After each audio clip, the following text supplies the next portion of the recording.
Well, hello, creatives, community, and kind folks. Welcome to RPG with DBJ. And on this day of eating our Cool Ranch Doritos after getting toked and smoked up, no, in all seriousness, thank you very much for being here today. Today is the day where we go to the ranch. Yeah, we're going to be ranchers today. By the way, for those who do not know or find the channel or find this by accident, we're talking about using a prompt to use something for our world building. And I thought it would be kind of cool to build fantasy elements from our own history in settling the United States. And well, not just settling, because even till today, there are real world ranchers. Now, I decided to use ranching rather than farming. There's a television show very popular here. Yellowstone is a very popular and influential show, and that show kind of details the drama and the life of a gentleman who owns the largest ranch in the United States. Now, there really is a large ranch in the United States. I think it's King's Ranch. Um, King's Ranch. I think that's the name of it. Um, yeah, the King Ranch. King Ranch is the largest ranch in the United States at some 825,000 acres. It is larger than the land area of Rhode Island and the European country of Luxembourg. It is mainly a cattle ranch, but also produced the Triple Crown winning racehorse Assault. There we go. So, um, Benat says, "What kind of monsters are we going to ranch today?" See, that's one of the first things that came to my mind. I was like, are we going to like herd jackalos or something like that? Like, I don't know. Yeah, no, it apparently it's the King's Ranch or King Ranch rather, King Ranch. Yeah, I didn't think Bill Gates had a ranch or whatever. Yeah, how about a Rust Monster Ranch? I was wondering like what kind of animals, I don't know, not domesticated, herd styled animals could we throw into a ranch that although to be honest with you, maybe that's why there's only like one or two rust monsters per dungeon because all the rest of them have been like herded up, and it's like take them to the rust monster ranch because we got that's the safest place to put them, and or something like that. It would be pretty hilarious. And so anyway, ranching. What is ranching?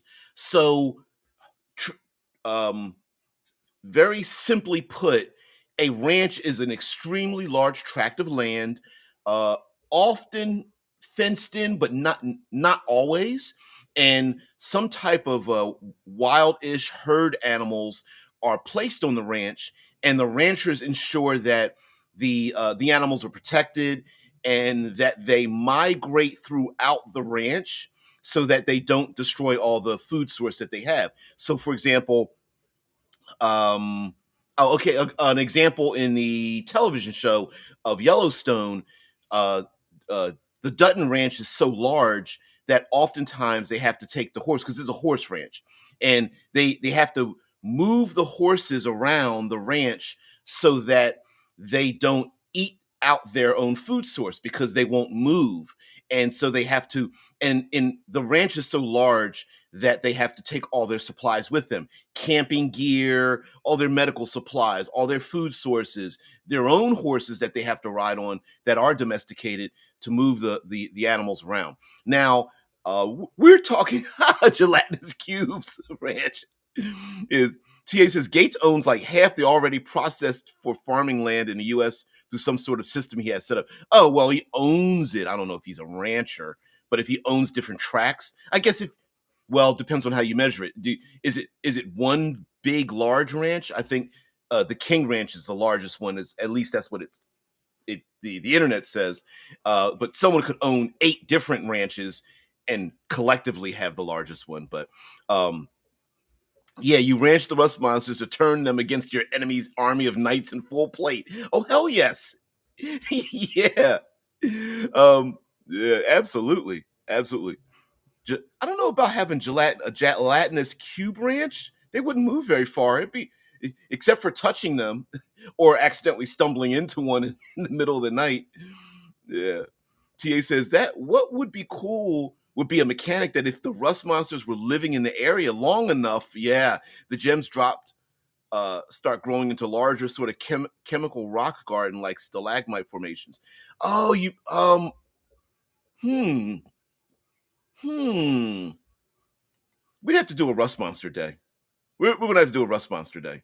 I think so because they're an interesting Gygaxian styled creature. Um, Gygaxian things meaning like they only exist in the game because the game exists, right? Like the the earwigs that when you listen at doors, they dig into your ear, or the rot grubs that if you start taking things off of dead bodies, the rot grubs will get into you because they're infested with dead bodies. So a catablopus ranch. I don't know if that's how you pronounce it. Catablopus, catoplebus. So um many of the problems that happen or problems the situations yeah conundrums the problems and solutions for handling a ranch include many things very logical ones. For example, losing the animals on your ranch. So oftentimes this doesn't happen so much today as it did in the past, but they would literally take a hot iron brand in a fire and brand all the animals, the cattle, the horses, buffalo, whatever the case may be, and brand them. Today, you know, we've got GPS tags and things like that. They'll use plastic tags on the ear or whatever. So tagging how many animals you have because of their value was very important. Controlling them, ensuring you know how many, how counting them all. Also finding diseases in them. So a disease, whether it's like a stomach disease or a virus or an infestation or something in the land, um, uh, toxic chemicals, what have you. I don't know, some kind of infestation of like I don't know, fleas or insects or something would get into the animals, so they would separate some from the others. They would also monitor their birth rate, birth and death rates, and deal with that. Many docile herd animals don't want to be around the other dead members of their type out of fear and things, and then that would control their that would uncontrollably modify their migration patterns. And so you want to be able to control that as well. And then, of course, there's always predators from the outside. And so player characters could very much need to um, uh, defend them from predators in the evening. And then we have our more sentient predators, human beings or humanoids, society that wants to steal them, take them, whether they are poor and starving and want to take them, whether they're just criminals and they're just like, you know, they figure, hey, the ranch is so big they won't miss a couple of them as they're being taken away. It could be something a little bit more insidious, forcing a rancher to want to sell their property or leave, and so a rival ranching group or group in the region, a faction, may want to poison the water supply or do something to the plants and such. And yeah, yeah. TA says, yeah, because we are branding them and not flat out euthanizing. Yeah, yeah, yeah. Yeah. What our co-hosts have to say is, yeah. Mm-mm-mm. Yes, Gary Gygax. That's why I'm calling Gygaxian. Yeah. T says, though I had heard he had a friend in college that got bored with the game after making it and playing with the group, then leaving everything, and Gary grabbed it and fleshed it out to make a product. I didn't hear that, although I know there is a documentary being made about the origins of Dungeons and Dragons that goes into very deep depth about its origins, things like that. Yeah, and proving they're yours after some cattle rustlers had stolen a bunch of them. Yeah, cattle get cattle get branded and humans get SSI numbers. I don't know. Back in 2000, Millennium, everybody thought they would get their back of their necks barcoded and stuff. So a little bit of branding. Yeah, yeah. Shai says, "Oh, now we're talking about branding. PETAs get be triggered. Yeah, you don't want to do that. Day of the Ranch is cool. I prefer Day of the Thousand Islands. You know what? I'm gonna steal that. Yeah. T-shirt. Yeah. Mm-mm-mm. You you guys are silly. Warden Canaan's ethical identification of livestock. I love it. I love that so much. Yeah. Morning Canaan's got a bunch of weird handy spells. Is it handy? All the hand spells and stuff? Yeah. Now, um, the other thing about ranching is that and the reason why I picked ranching is because I think it's a little bit more dynamic than farming, but many ranches, yeah, they are French, Italian, and Russian. Hells yes.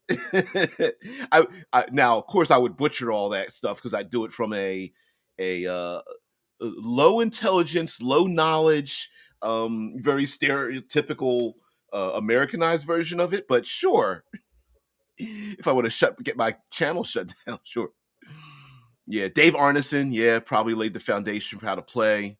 Yeah, Gygax was more business. Yep, he was far more business. He was, we complain about Watsy today, but Gary was very much like, let's take Dungeons and Dragons and get it very Hollywood. Mm. Oh shit. A branding iron would be a great improvised weapon, though you'd probably start a war if you used it on a centaur. Ooh. Which which is my problem with the rule for improvised weapons. Cause using a very hot branding iron and using it as like a melee weapon would scare the shit out of me. I don't care that you have a sword. I don't. I mean, this thing is like not only is it an iron bar that smash you in the head, but all they have to do is just like grapple you or pin you or trip you or something, and shit. Branding centaurs. Ooh, you literally get your ass kicked. Oh man. TA says, "Man, I can imagine some animal rights people in D&D that are also magic users and they come up with a cloning spell that makes a copy of an animal but it's already dead. That way the original animal does not have to be killed to get the meat one, it just take it from the dead clone made by magic. Well, we're trying to make clone meat now." Although druids, Dungeons and Dragons druids would very much not like ranchers. I could see them not. I could see the adversarial nature of it. Preventing herd animals from you know being wild out there. Although fantasy, um, the domestication of animals is not unheard of in fantasy. There's always the various types of horses, draft horses, war horses, and then and if you go beyond that, of course, you have like people that ride on camels and buffalo and elk and we're talking fantasy, elk and pegasi and elephants and camels and things of that nature. So yeah, how would you?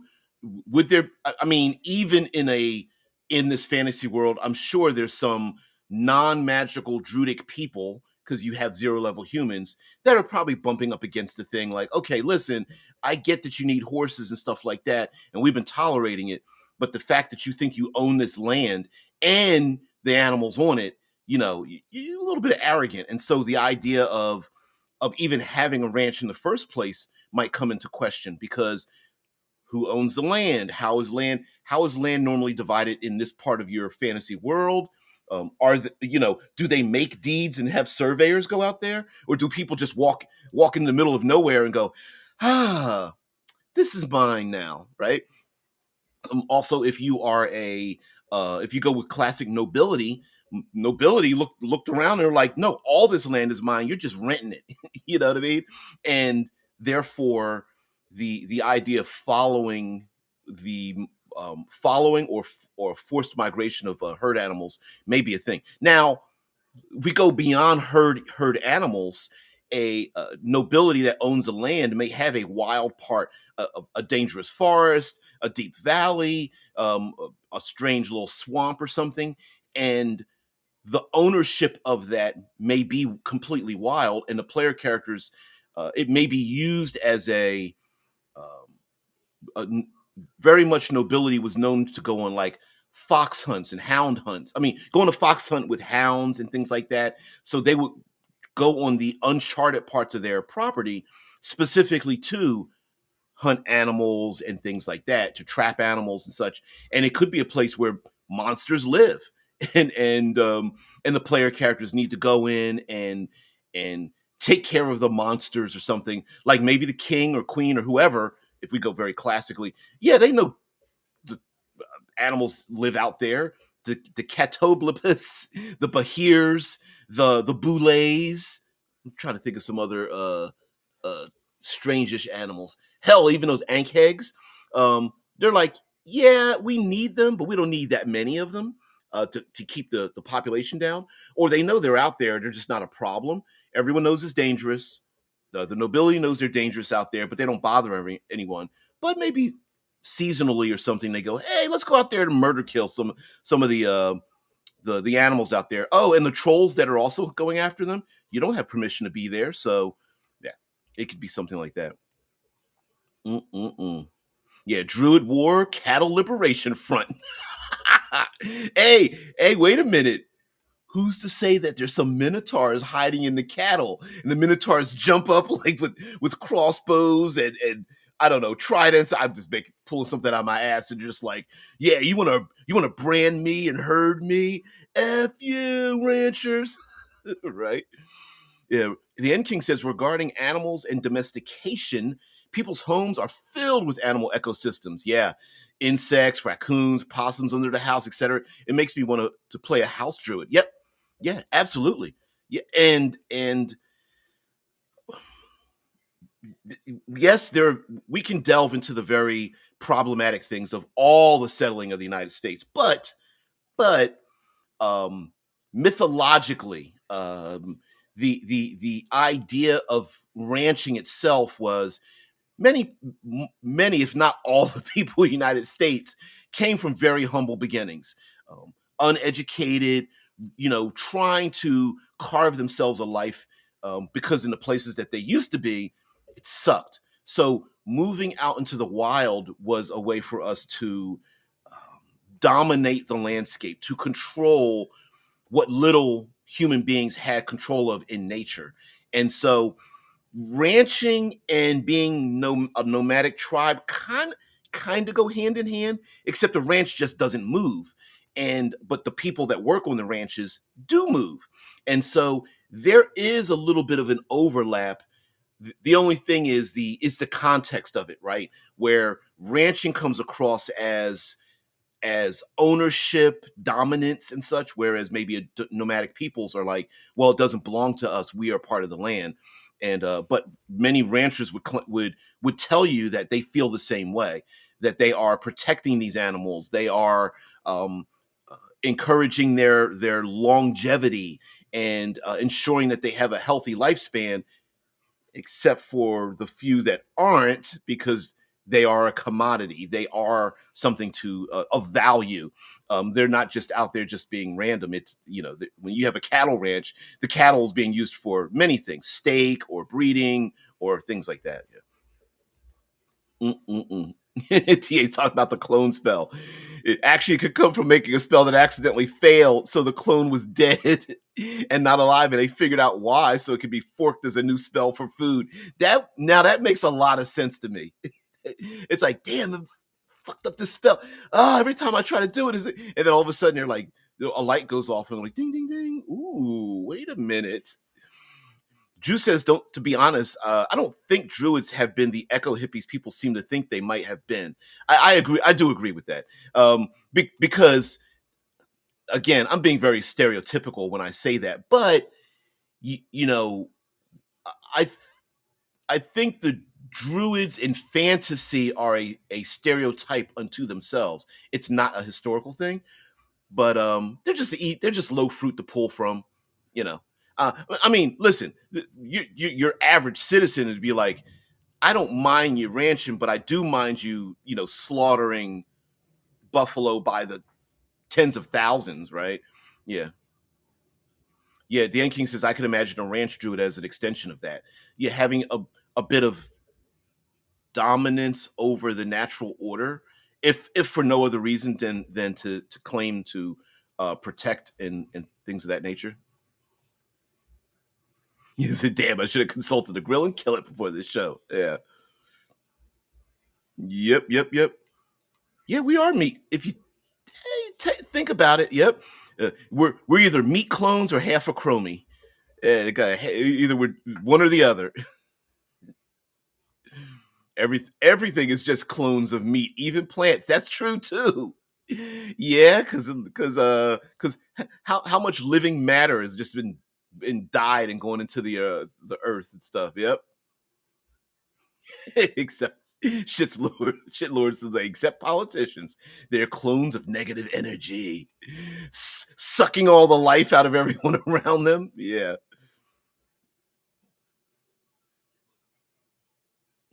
Mm-mm-mm.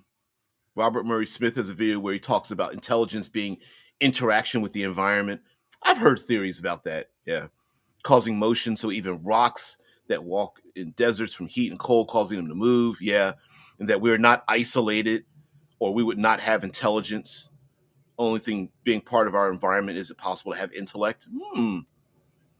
Yeah. Yeah. Forced uh, exercising the muscle that helps us to survive. I don't know. Shai says, so druids could be allowed to be ranchers, branding animals and selling them for their precious flesh. Well, now it depends on what you mean. Could they be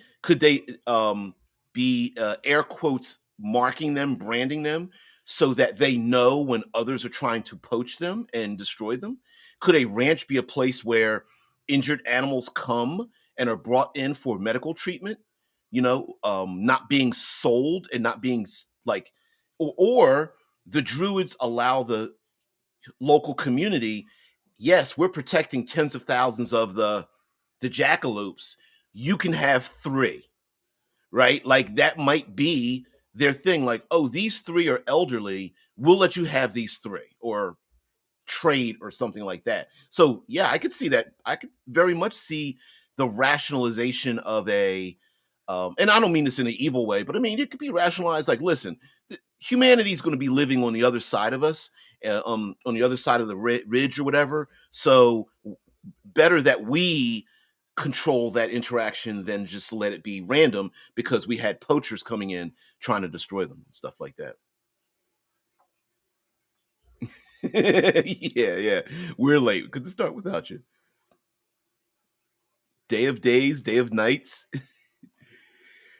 day of night. Yep, yep. We did I think we did a nights as in KN nights. Yeah, as long as the Jews do their shopping at the bio store. So, all right. One thing we might have to nail down is what is the difference between, like, okay, I'm bringing up words: ranching, poaching, um, branding, things like that. Which, how in your setting, what is ownership versus nature? What is a commodity, um, a sales metric versus trade? So, is there a difference between, um, is there a if the druids are have a protectorate over a particular part of land, do they themselves think they own the land and you're not allowed to trespass, or do they think they're protectors of the land and they are trying to protect it? And that might just be a case by case basis in your fantasy setting. Player characters go traveling. Let's say they don't even know what ranchers are. Player characters go out traveling. They go into a realm, and then all of a sudden people show up and they're like, "You're on my land," and the PCs are looking around like, we just walked from A to B. We walked in a straight line. And they go, yeah, it doesn't matter. Just because there's no fence doesn't mean it's not our land. And then you have that conflict, right? You're in our territory. You need to back off and get out of our territory. Now, it could also be, this could also be something very tradition based, meaning like there may be a region of the world that is used for coming of age, hunting, um, a ranger school of skill setting, like, hey, the the valley of the blue flower or something like that. Deep down in that valley, we have no intentions of ever building in it. We just use that place where we send our guides and young folk and people to go down there to practice skills, hunting, trapping, things like that. We don't want to over. There's animals that live there, and we don't want to kill them all, but we do hunt there for something, and it could just be a protected location that the community just knows. Hey, the jackalopes live down in the valley. No big deal. And when people come of age, we take a half dozen of them, and we go down in there and we camp out and we try to hunt these animals down. And the hunt doesn't necessarily need to be murder killing, right? If you're someone who's against that, or you don't even want that in your fantasy realm, it could be a marking thing. Like, I'm going to sneak up and tap it on the rear end, and then that marked elk, jackalope, rust monster, whatever the case might be, you're like, you know what? 37 years ago, I remember, there's that hand mark I left on that creature from before, right? Yeah, day of hummus and falafel. I like myself some falafel. Mm-mm-mm. The day of organic food raised by ranchers who make do without the use of pesticides, hormones, and preservatives. Now, okay. Yep, yeah. By the way, a ranch might be one reason to make a 5e Cavalier. Yeah, yeah, absolutely. And I think you could very much, you could reframe, reskin, recontextualize just about every character class as a rancher. Um, for example, maybe a sorcerer archetype is one where someone is in tune with or even has the blood of some of the animals that exist on the ranch. And now remember, a ranch doesn't necessarily mean you're always getting on the mounted animals, although let's be honest, we don't use like mounted combat and mounted um, mechanics, 5e or otherwise, in a lot of games. This might be a good excuse to use mounted abilities, right? Maybe it's as the day of, the players arrive in a place and they know on this day, as a rite of passage, all the player characters get a mount. And when they get that mount, it's necessary for them. They have to use all of their skills and techniques to take care of that mount, because they will be traveling far. They're going to need the mount to do many different things. So they can't use it as a meat shield. And you get to use that animal handling skill that everybody thinks is just a dumb skill and is useless. That medicine skill, things like that, hunting and survival and nature, and what the hell is the difference between the two? Using those skills in 5e, if you're going to use 5e. And then and it could just be very much like, when I say a rite of passage, traveling out, leaving behind some of the accoutrement. I don't know if that's the word, that player characters are used to, and again, sorcerers might have the blood of some of these animals within them. Barbarians, the person who's like, yeah, I'm a rancher, but guess what? Sometimes you just got to go out there with the loincloth, and you're go naked and afraid, and go out into the ranching realm, and then come back to the civilized realm and things like that. So yeah, running along with the herd, very much. Depending on the technology in your setting, your hunter could be a photographer or a wildlife painter. Yeah, absolutely. Damn it, you stole it. Oh, I was bards listening to the nature and music, and being inspired by nature. The sounds of mating, like you said, like a photographer, a painter, a poet of sorts, who is only inspired when they're out in nature. The bard who's able to make animal sounds and mimic those sounds that are um, hypnotic and beautiful, or create able to mimic a sound that elicits panic and danger in other animals to get them out of the way. And then we have things like droughts and disease and uh, forest fires, or out of control fires on the plains. We have bad weather, snow and rain and mudslides and things. And having the players both have to take care of themselves and um, other innocent bystanders would be pretty interesting, where the players have to. Maybe they're like Australian drovers, right? They have to take the cattle from A to B, and it may be 200 leagues of travel. And to get there, the player characters are not just adventuring, walking along, and things like that, but they also have to.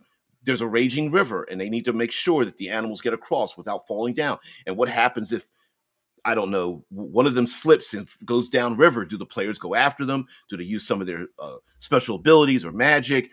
Do they have them lashed together? What happens if some of the young ones or the older ones fall away or get lost? And again, the predators and stuff. So it says, Shice, come to think of it, is there a D&D jackalope? A were jackalope or dire jackalope? I don't think so. There's jackals, but jackalopes? I'm gonna look. I gotta look that up. What is the animal in Golden Axe? Wow, that you ride, and it whips people with its tail. Is a cockatrice. Anyway, can you ranch them? What's the D&D version of that? Golden Axe. Yeah, yeah. Axe. I think it's. Is it a dinosaur? Is it a bird? I can't remember what. Chicken leg, golden axe. Let's get some images. Oh, not that. We want images. Is it? No, see, there's a dinosaur. What? That looks like scales. It's kind of like a chicken leg. Yeah, axe beaks probably would fall into line. I think for fantasy, like if I had to pick the most common thing, yeah, some axe beaks. Although you might probably get a little pissed off because every once in a while they go past a tree or fallen log and they just start smashing it with their foreheads, and you're just like, damn it, we gotta run. Animal handling skills sounds suspicious. The Caligulus is mentioning it, like, yeah, yeah. What are you handling on my animal? Mm-mm-mm. Ooh. Okay, you list off all the spell components of animal origin, and then there's a ranch for each one of those. It's the only way to have a plausible magic shop or spell component supermarket. Um, Somebody's out there collecting bat guano for those who was it, a fireball spell or something like that? Yeah, yeah, yeah.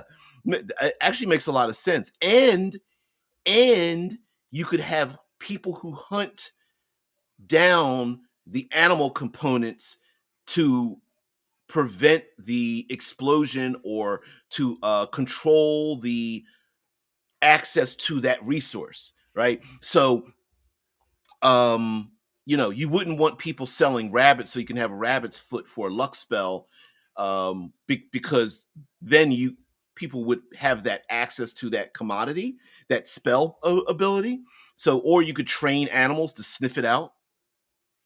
Yeah, against the giants to mine the bat guano. Yeah. Beware the dire jackalope. Yeah, oh, we got to put a jackalope in here. Yeah, got to put that up here. I don't even know how do you spell it. I think I got it. So, um, another thing would be for the player characters to be one of the first individuals to be part of an actual ranch itself. Like, it may be a brand new thing in the world. We listen. We understand in Dungeons and Dragons, like, it's very much vanilla, right? It doesn't delve into its own self to create the factors because it allows space for player characters to do a thing. And excuse me, and um it could be possible that the player characters are one of the first to help monitor one or even create one. Yeah, industrial farming spell components are less effective. That could be also possible too. I cast my fireball. It does 1d6 damage. Covers a 5-foot square. Yeah. The A King says, this discussion makes me imagine a complete non combat campaign. It's all just the players out in the wild becoming a couple of Henry Thoreaus. Yeah. Oh, yeah, absolutely. And I think this is one of my issues with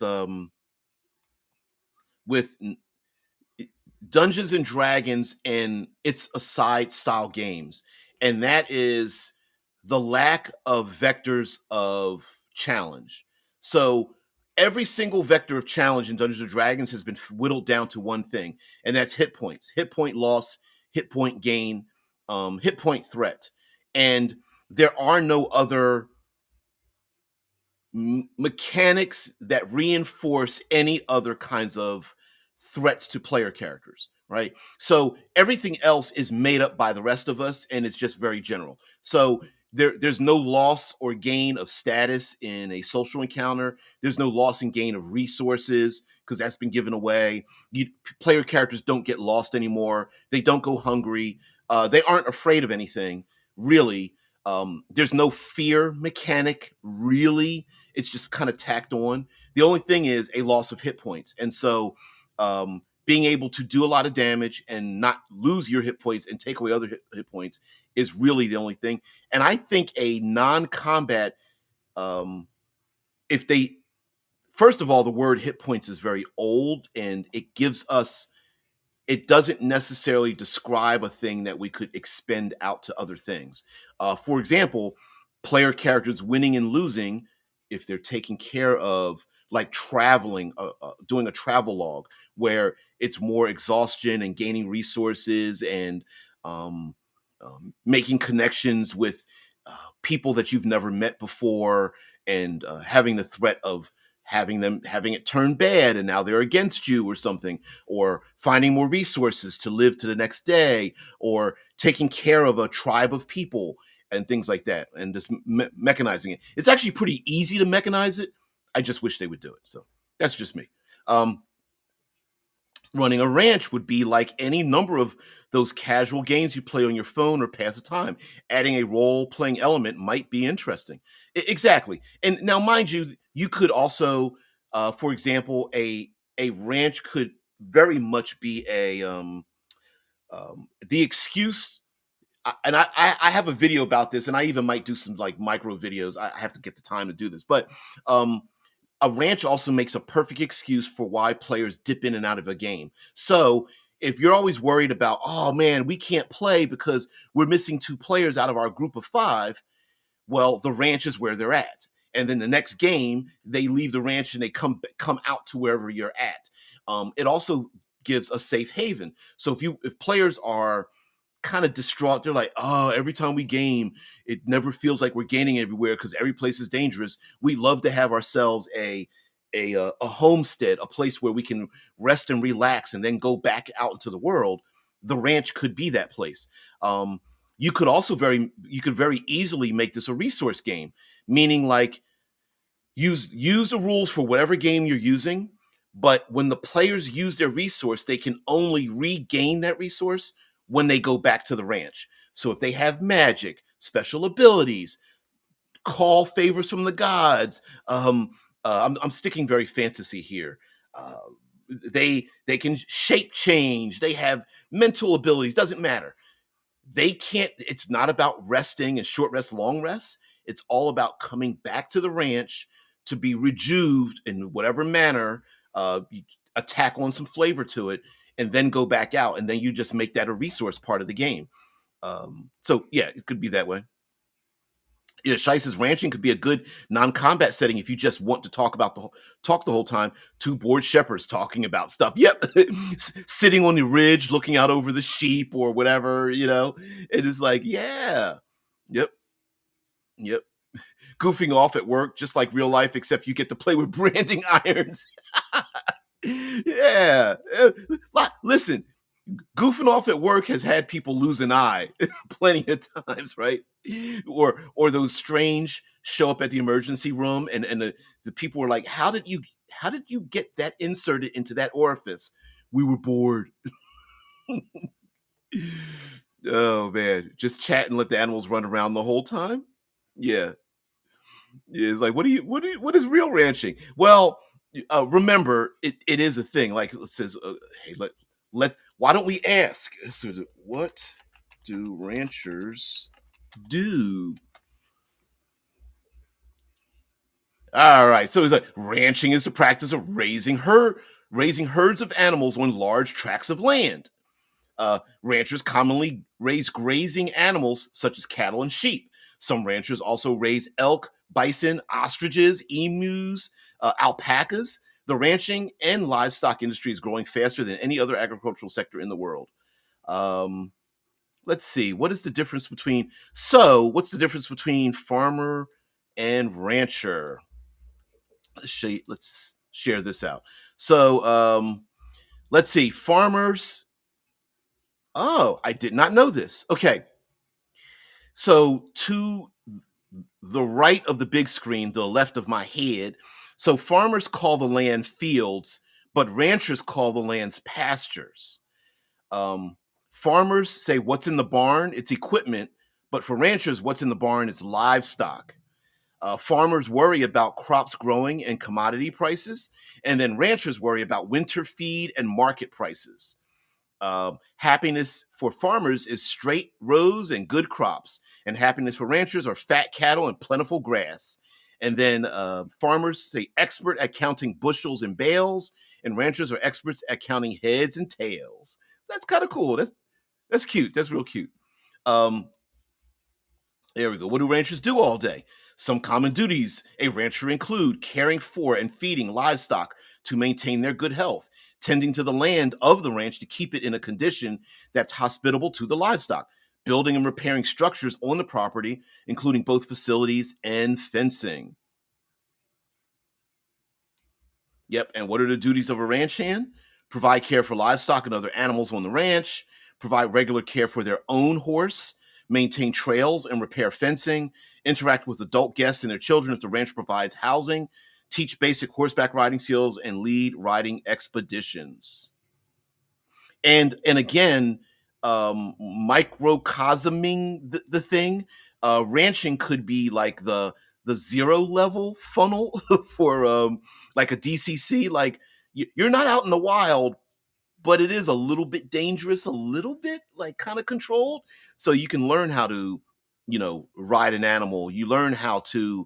Um, uh, uh, um, Rodeos are all about ranching competition style. So where they'll release the cattle or something, and it runs across the rodeo, and you see the person chase after it on their horse with the lasso, and then they lasso a back foot, and then they jump down and lash up the three legs. Like that's a thing that is a skill competition wise that is necessary to learn on a ranch. So many of the things we see in rodeos, um, the breaking of the horses and riding of the bulls and the 8-second rule and all that kind of stuff is just a sport version of what people do on ranches and stuff. So a game where the point is to take people who are only aware of win-lose dynamic and teach them about both win-win and win-win-win dynamics. Thus, the players end up finding out you are a libertarian. Yeah. And that you are dot dot dot, right? Yeah, exactly. Wonder which gods would vie for domain of ranching. I don't know. Um, I could see there being like um, if you want to be technical, I could see very many neutral and lawful deities prefer ranching, whereas the more far neutral towards chaotic ones would be against it.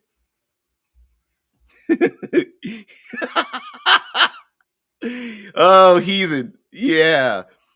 Emergency room doctor. So tell me again how you inserted that into that orifice. He's like, you were goofing off? Like, no, no, no. This was serious. I wasn't goofing. But no, I can't extract the object from this orifice. Yeah.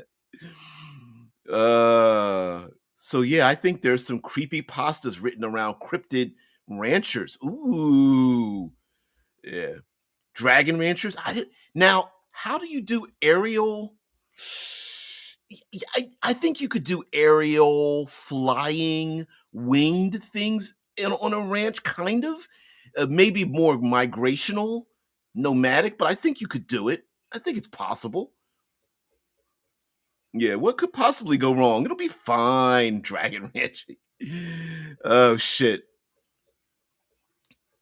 Yeah, Heathen says there are some games that are old West themed fantasy settings. I'm thinking of two, but don't remember what either of them called. The only one that comes to mind, two that come to mind are Boot Hill and Deadlands that come to mind.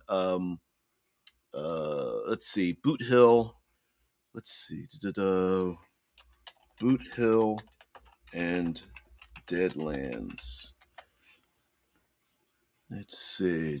Two role playing games. Now I believe Boot Hill's way out of print, and I think Deadlands has always made a resurgence here and there. And there's different versions of Deadlands. RPG, TTRPG. There we go. Deadlands D20. Yeah, yeah. There we go. All right, now I got it. Okay. Oh, so Shai says, "Oh, rodeo stuff actually applies to real life ranching." It's the most sports. The history of sports is the pastoral, non-war related version of competitions of real world work related functions. So the Olympics is not just sports. The Olympics applies to like war. So javelin throwing, shot putting, um, uh, uh, um, uh, steeplechasing, and things like that. The Olympics itself, the history of the Olympics is really about war. Just like dojos and samurai and things like that during peace times. How do you practice it? Well, you have schools that teach it, and then you have competitions between the schools, and the same thing for rodeo sports. So yeah, fantasy rodeos, yeah. Fantasy, hells yes. It would be very awesome. Oh shit. I love that. No.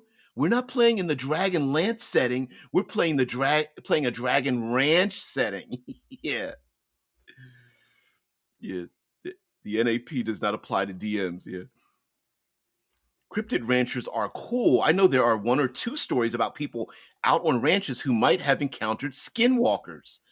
That would be pretty interesting as well, especially if the players like need to go out because a herd. Let's imagine the players are protecting a herd, and the herd itself is an environmental danger, right? So you could hide in a herd if you duck down a little bit, as long as you don't disturb them. But there's those skin walking creatures or animals or banditry or whatever are out there in a herd trying to capture some of them. But if somebody spooks the herd, they'll stampede, and that could affect both the enemies, the adversaries, and the player characters.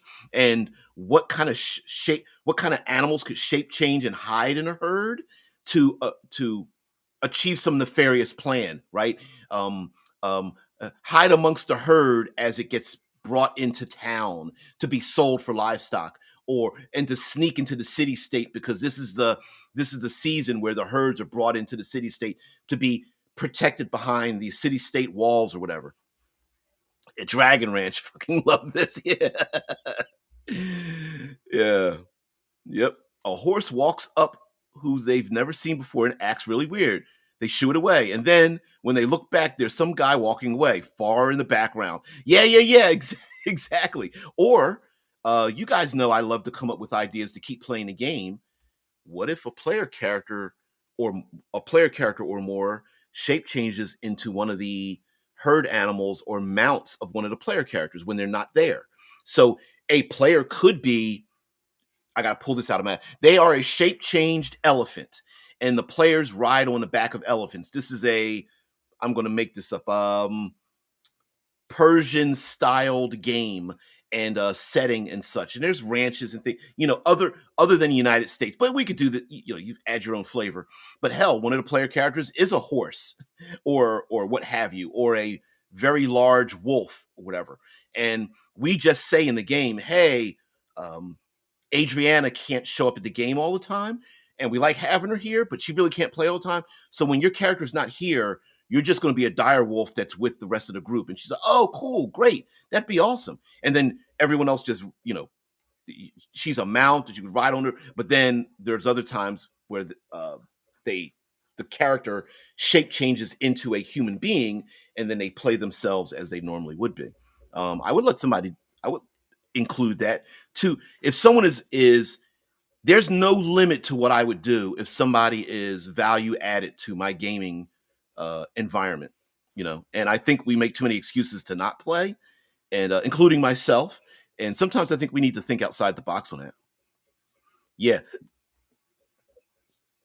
Uh-oh, you just skinwalkered the chat. Yeah. How did these skinwalkers manifest themselves? Where did they come from? Things like that. Yeah. Or maybe the player characters are investigators, right? They're the ones who go, they don't run the ranch. What they do is they go to ranches to investigate the cryptid problems that happen on ranches.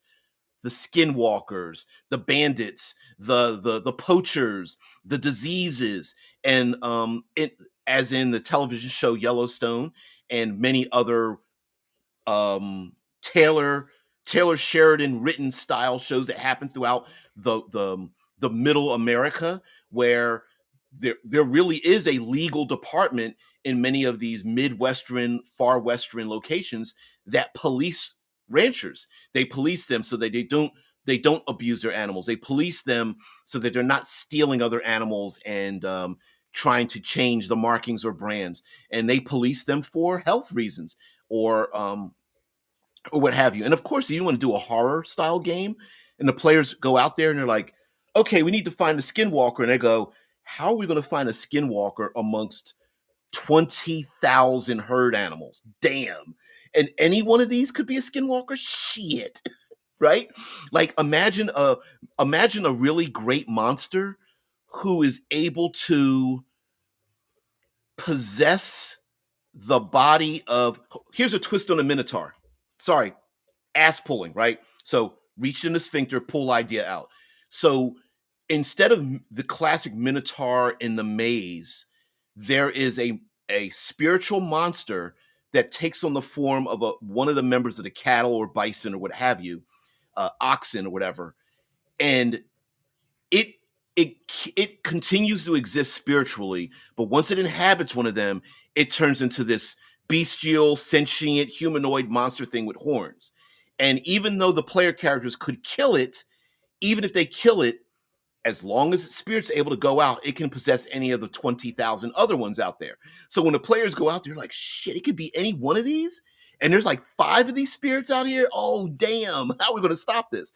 And so they might have to like figure out how to hunt it down or use an exorcism spell or something like that. So you could very well incorporate a lot of monsters involved in this. And remember, ranching means that a lot of resources are being condensed into a small-ish area, even if it's tens of thousands of acres. Those trolls, those ogres that like to go on the farmed land, they might be coming around going like, this is easy pickings for us, and go back to a very traditional go after the ogre, go after the troll kind of thing. Um, It says, okay, the horse comment reminds me of my twisted song, Mr. Dead. All right, a corpse is a corpse, of course, and nobody can talk to a corpse, of course, and that is, of course, unless the corpse is famous Mr. Dead. Did I get that right? Did I get that right in one shot? Yes. Let me break my arm and pat myself on the back on that one. Shit, yeah. Somebody clip that out for me, please. A present day game where the PCs are skeptics investigating cryptid claims on a ranch, but find out the cryptids are real. Hell's yes. Hell yeah. Yeah. What's the story? Hermes, the god Hermes, um, made the cattle walk backwards to trick one of the other gods or the humans or something. Yeah, ranch police, the druids' jobs. Yeah, shit lords. Yeah. All the lords. CA says, no, no, we are not ranch hands. We came to investigate the possible infestation of shuggoths you had contacted us about. Yes. Showing a badge, knocking on the door, like, yeah, we're here to investigate. Yeah, the rancher's like, I don't understand what's happening. And then all the oxen are like walking on their hind legs, talking to each other, drinking coffee. Like, yeah, I don't understand what they're doing. They're not a danger. It's just like they just keep drinking all my coffee. I don't have enough coffee to give them. Yeah, can a druid turn you into a newt? That would be interesting. Yeah, a party of druids being the ranch police and rangers. Hell yeah, rangers. And listen, for those who don't want to murder kill a bunch of animals, again, this could be the opposite of the thing. Protecting rangers who aren't hunting animals to kill them, they're hunting them down because the younglings went out and fell into a pit trap or quicksand, and they're there to extract them out of the quicksand and save their lives. Maybe there's enemy ranchers that are using bear traps and other things to hurt the animals, and they go, "Hey, they wandered on my land. So the hell what?" And the ranger in the party is like, "So the hell what? Don't make me put an arrow in your eye because I can do it from 20 paces, you son of a bitch." Right? I mean, you could have those kind of like conflicts happening, and the players could be kind of like um, keeping the peace amongst a very large community. And listen, ranching communities, you do have to travel very, very far and very wide and have I mean, if you're ever driving here in the States and you see on the highways where you see the old dually trucks and they're towing like fifth wheels that are large enough to hold like 6 horses in them, yeah, they have to travel pretty far and pack up a lot of materials for them to go from one place to another, even protecting the caravan that's protecting that they themselves are moving um, the herd animals from one location to another, and there might be dangerous environments in between. The players might have to go along with it and go like, oh, because of the winter season, you're coming down south. Yeah, we'll be there. We'll protect the animals and make sure that they get down south and get to the warmer climate or something. Don't mess with the ranch police. I hear they have a dressing. Yeah. Beware, they will toss your salad. Ooh. or oh yeah. Yeah, what is the movie with Denzel Washington concerning a demon that ends the show with having possessed a cat? I said, let me tell you about the time I almost died. A Fallen. Time is on my side. Yes, it is. That's the one. Yeah, yeah. Fallen. It's a horror movie of Azazel, the demon. Man, you made me remember that. It happened in Philadelphia because I'm a Philadelphia native. Yeah, yeah, yeah. Oh shit. Shai says, this sounds like a pretty reasonable way to work animal ethics stuff into your game without being ridiculously PC. I agree. Because as much as we want to complain, um, the classic wokeisms, right? Oh, you're trying to force it down my throat. But ranchers, in their own way, are animal. They have a very high level of animal ethics amongst them. They don't want they don't want to murder kill all the animals they take care of. They want to protect them. Now, on the hind end of that, people could say, well, you're only doing that because you're going to sell them in market and they're going to be slaughtered for meat. Sure. But if you want to listen, I like the videos where they talk about taking care of animal hooves. There's experts and that their only job, their only profession is to monitor the health of the hooves of herd animals. And there's whole video channels dedicated to how they scrape the hoof down and they pull like rocks out of them and pieces of metal and garbage and stuff, and the hoof grows around it, or the hooves haven't been monitored at all and they're just growing, and they like shave the nails down and they put like protectors on and stuff. There's a whole thing about that, right? And then even the idea of giving them yes, pesticides and injecting them with steroids and things. Does that happen? Of course it does. But There's many who are just animal husbands, husbandry, meaning like they want them to breed and take care of each other, and they ensure that the young are with the are random, not in a locked inside of buildings, but they roam free. And we even have labels on food: cage free, free range, things like that. So yeah, yeah, very industrialized today, but in a fantasy setting, maybe not as industrialized. When I hear this, I really want to do an old west D&D setting now. The sheriff is a paladin. A posse is typically made up of fighters. Rangers are, well, rangers. Exactly. Clerics would be more like old time preachers. Hell yeah. um Shit, warlocks. A warlock, here's a warlock out there in the wild. Suddenly, you're surrounded by enemies. You've broken your leg. You fell down a ditch, and you scream up at the heavens as the pit that you're in with your broken leg, and you can't climb out. You scream up at the heavens and say, "I'll do anything. Save me! Some I beseech you, save me," or whatever. And a dark spirit from right behind your ear goes, "Yeah, I'll save you, but you have to do something for me." And then all of a sudden, you see like a horse with like flaming hooves and breathing fire, and there's a person riding on it with a flaming skull, a la a Ghost Rider, and it's just like, "Yeah, you're a servant of me now," you know? Yeah, you could absolutely do that. Of course, druids shape changing, and a ranching druid might be completely different than a wild druid. Um, what else? The Oh, I'm thinking. Um, um, Player character races could be extremely stereotypical to the point that they fit into a Wild West setting. Like little lawn gnomes could be gnomes that live on lawns, right? There could be like elves. Elves could be like the elf on the shelf or something, right? Or their elves are born of dreams. Like they're not given birth. They are like imaginary friends given life or something. What are some of the character classes? Barbarians could just be rough and tumble cowboys. You know, they're just they're down for a good old fight, or they wrestle animals to the ground, grabbing their horns and wrestling them down to the ground. What's another weird character class? Because paladins absolutely would be like marshals or sheriffs. You could be, or taking an oath to protect the family or something. Um, okay, rogues.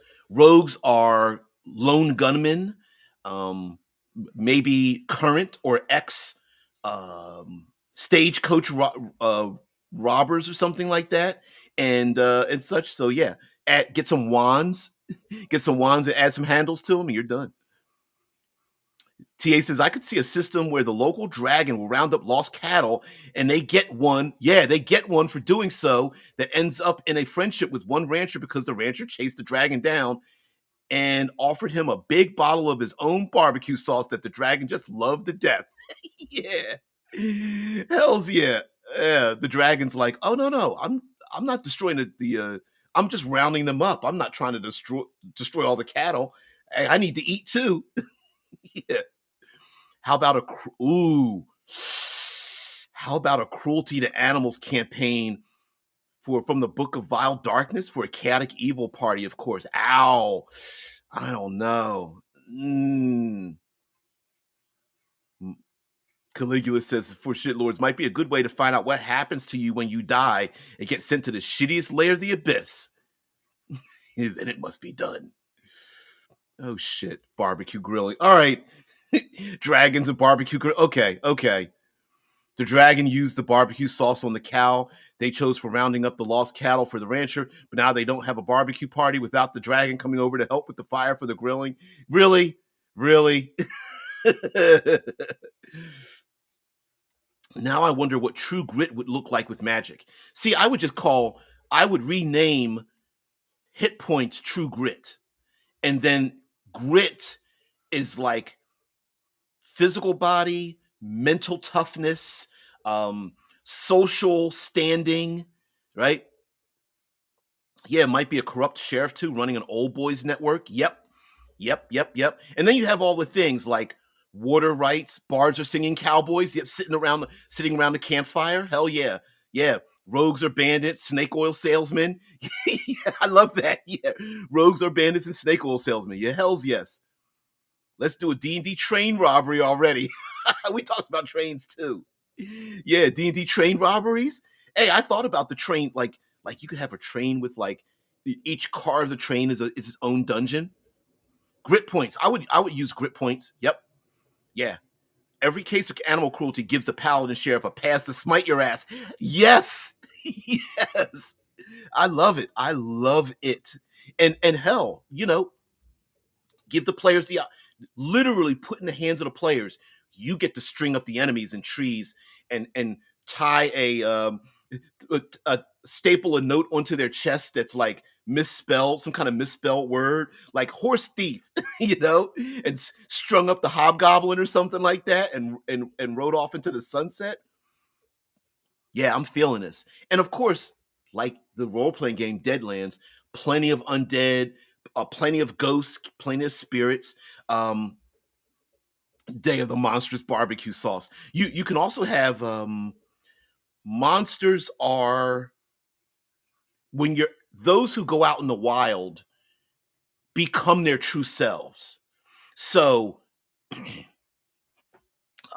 long coated, red eyed, um, evil person is out there. Could be a horse riding lich, you know, or the cowboy dismounts off of his horse.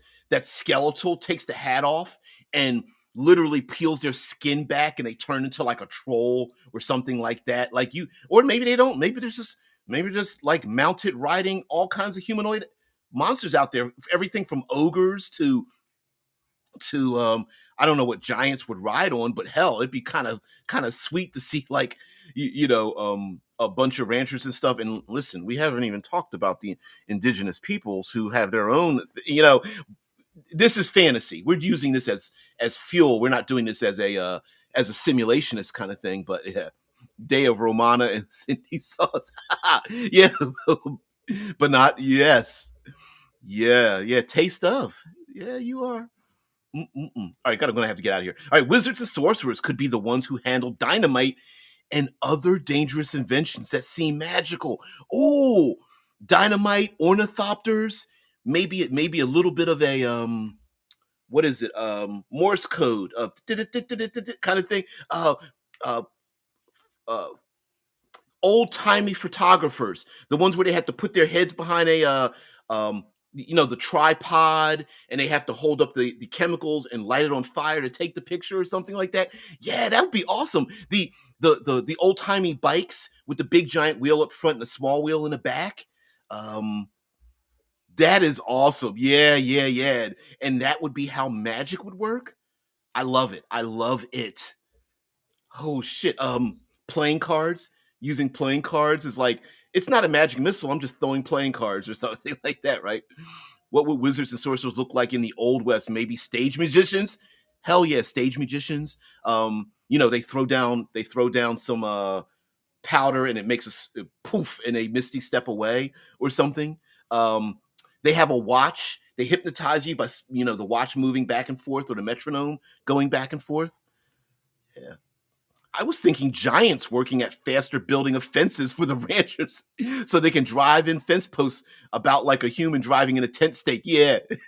The fire giants just like one handing it, like bam, pounding the stake down in the ground, one handed. Like, man, this is boring work for me. Yeah, an indigenous peoples thing in a fantasy setting would be good. Completely different than American Indians, of course. Oh, completely different. Yeah, completely. The not Native Americans, right? Yeah, the not exactly. The day of troglodytes. Exactly. All right, guys. Thank you so much for being part. Listen, um, and thank you for giving all of us, including me, this mind fuel, this like and tolerating the day of experience that I'm trying to go through. And part of me is thinking like it would be kind of cool to do like 365 of these and then like put them all together. It'd be daunting to write it, but damn, it would be kind of cool to do like a 365 days of the day of and just do nothing but like a big book of open it to a random page and you just have all this knowledge to create something interesting. And thanks, Heathen. Yeah, and again, the whole point of the day of series is that this might just be one day. Players come to a place, they go to the ranch, they need a safe place to go, they become ranch hands for a day, and then they leave. And in your setting, maybe you go, this didn't work out really the way I wanted to. So what? It's been one day, no big deal. Wipe your hands of it, it's done. But if it's something you really want to do in your game and the players really like it, yeah, hell says hell. Heathen says, "Oh hell yeah, year of the days." Yeah, yeah, yes, year of the days. Yes. Shai says, "Yes, write a book. I'd go through every single episode and do it myself after retirement, of course." Um, yeah, write some notes. Go through each shit. You have to go through each episode.